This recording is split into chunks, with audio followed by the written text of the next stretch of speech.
Well, hello there. You caught me setting up. I'm not doing this scripted or anything.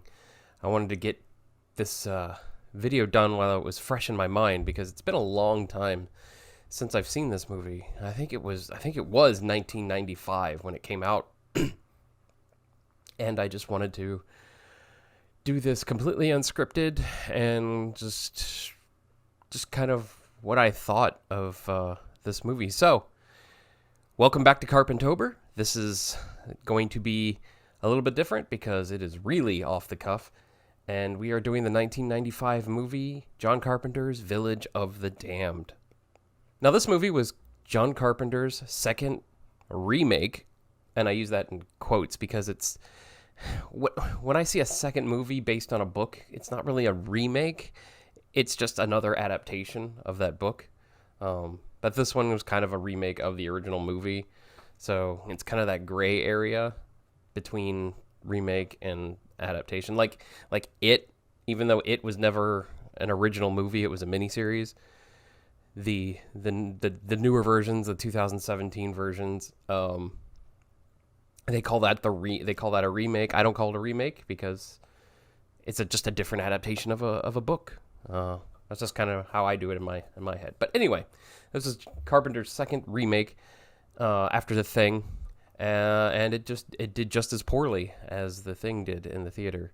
But this one wasn't very good, in my opinion. It's John Carpenter. It's a lot of John Carpenter. I mean, you look at the way it's shot and the way the cameras move and the lenses that he uses, and it's full on John Carpenter. But it just misses, and it's sad that it misses, but we'll get into that. The whole premise is what happens when a shadow thing crosses into a small town.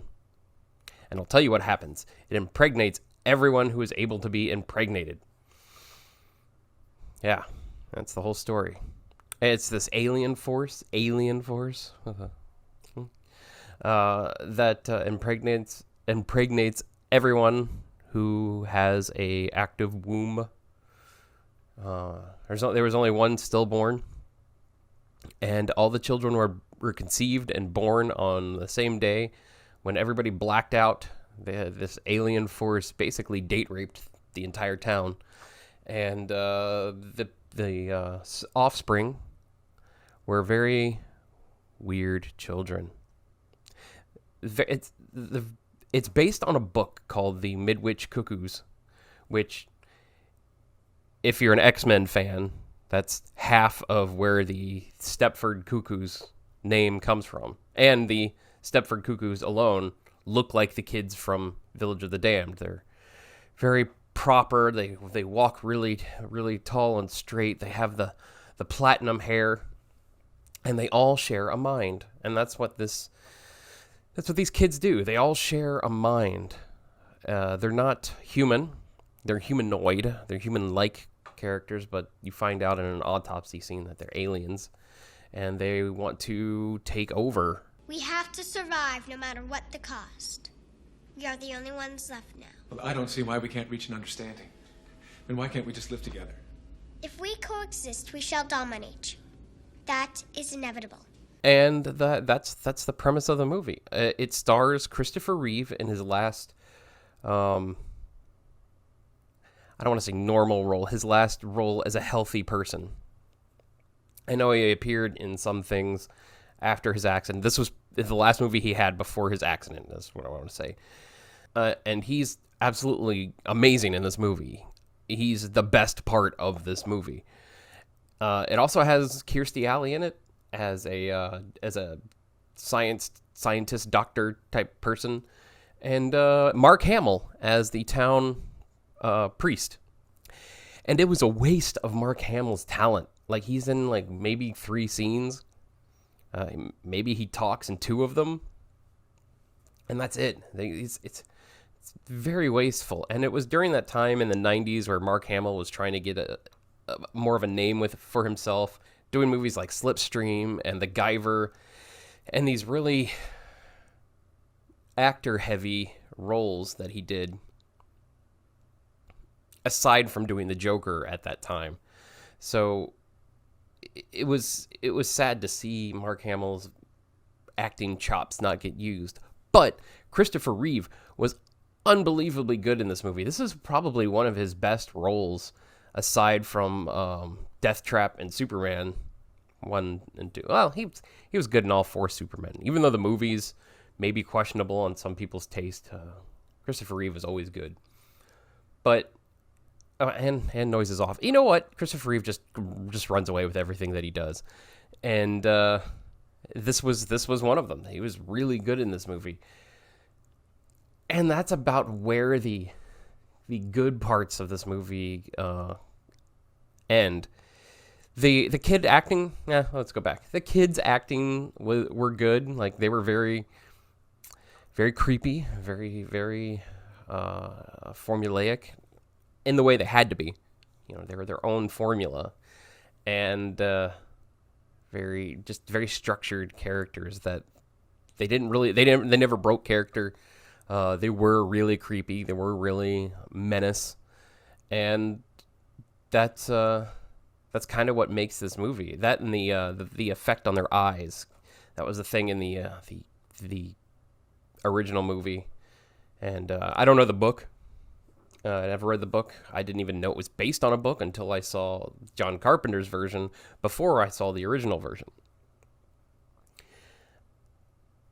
And it really follows the movie. That's why I quoted remake, because it kind of is a remake, but at the same time, it's just adapting the book. I'm just gonna keep going over that. This is going off the rails. But a good kind of going off the rails. You're seeing the real me. You're not seeing the produced me. Yeah, there are cuts, but that's editing. That's how movie magic happens. I'm not saying that I'm a movie magician, but well, yeah, I am a movie magician. Where was I?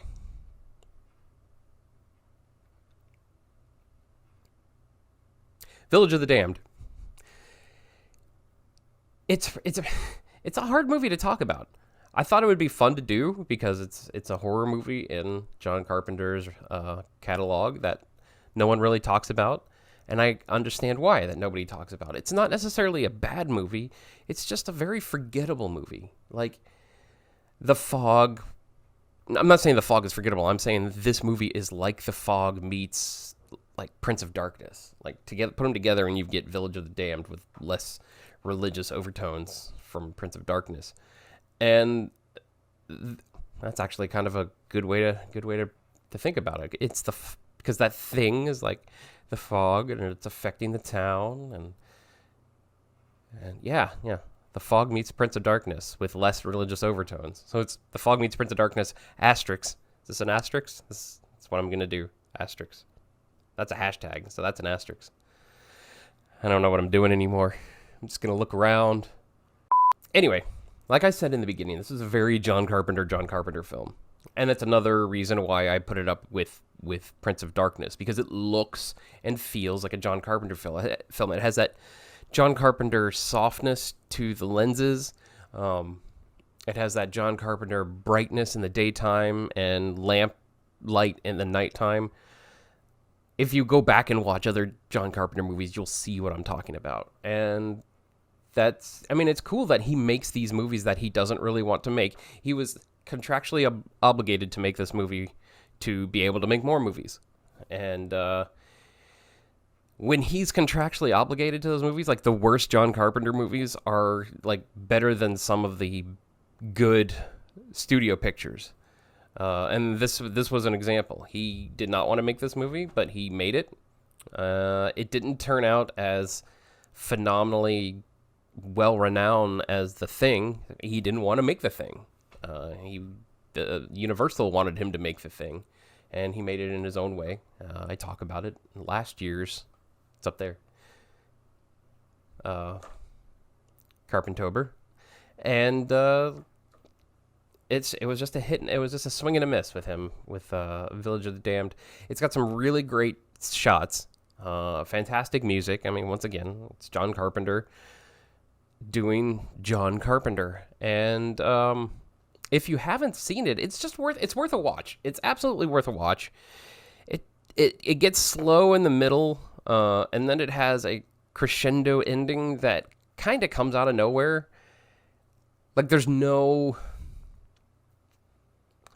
building danger that leads to this ending. It's just like they find out what's going to happen and they act on it. And that's it. And it also ends in the John Carpenter fashion of not having a truly finite ending, which is good. It actually could be part of his Apocalypse trilogy with The Thing, Prince of Darkness, and In the Mouth of Madness, where they're all revolving around the end of the world. This could be like a spin-off of the Apocalypse trilogy. It's like the Apocalypse trilogy colon John Carpenter's Village of the Damned. So yeah, that was that. I kind of wanted to do this video more of like a reaction video because there's really not much to talk about with Village of the Damned. There's not a lot of movie trivia or anything. John Carpenter does make a cameo, and you can tell it's him, even though it's the back of his head. You can tell it's him. He's in a phone booth towards the early part of the movie, like probably before you get to Act 2. I don't know, maybe Act 2, like on the fault line between Act 1 and Act 2. You get to see him in at a phone booth. I know it's exciting, isn't it? That's the kind of cameo I would make in a movie I make. It would just be like, you see the back of that head? That was me. That was me. That was the director. So yeah, that's what I wanted to do with Village of the Damned. It's not a great movie in my opinion, but it's not a bad movie. It's definitely one that I'm glad I have in my John Carpenter collection as a completionist and as a John Carpenter fan. It has his signature style. And it could have been a lot worse. It could have been Ghost of Mars. I need to give Ghost of Mars another chance.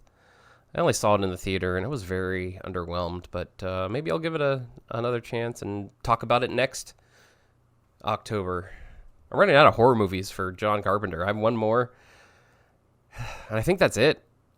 And then I'm going to have to start doing stuff like They Live and Big Trouble in Little China. I mean, it still could be Carpentober. I just thought it would be cool to do his horror stuff. Body Bags. I could do Body Bags. It wasn't all him, but, I could do it. I can do that stuff. That might be a good idea. Or I could do, like, stuff he guests on. Yeah. Anyway, I still have one more movie for this year's Carpentober, so I'm talking about like it's over. But thank you for joining me on this kind of off-the-wall, quick episode of Carpentober. We did doing Village of the Damned.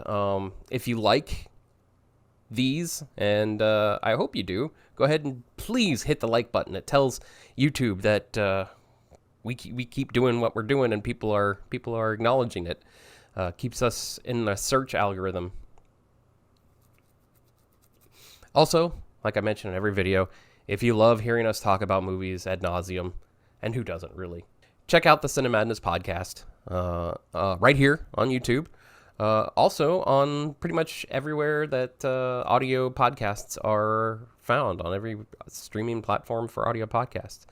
I don't want to go over them every time because there's so many, but you can find it. It's the Cinemadness podcast. It's the same as the title of the channel. Is it up here or is it down? I don't know. I don't know how these things work. Or I just know I'm in this little window that you're watching, or maybe it's the entire TV if I'm that exciting for you guys.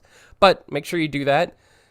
And check out all of our other stuff. Allison does her thing with Say Anything. Roman's doing a lot of our real stories from the aisles, where we take personal stories from watching movies and tell little personal stories about it. I said personal stories like twice in the same thing, but they're really cool, quick little things about our lives connected to movies and stuff. So that's fun. So I hope you come back for the finale of this year's Carpentober 2022.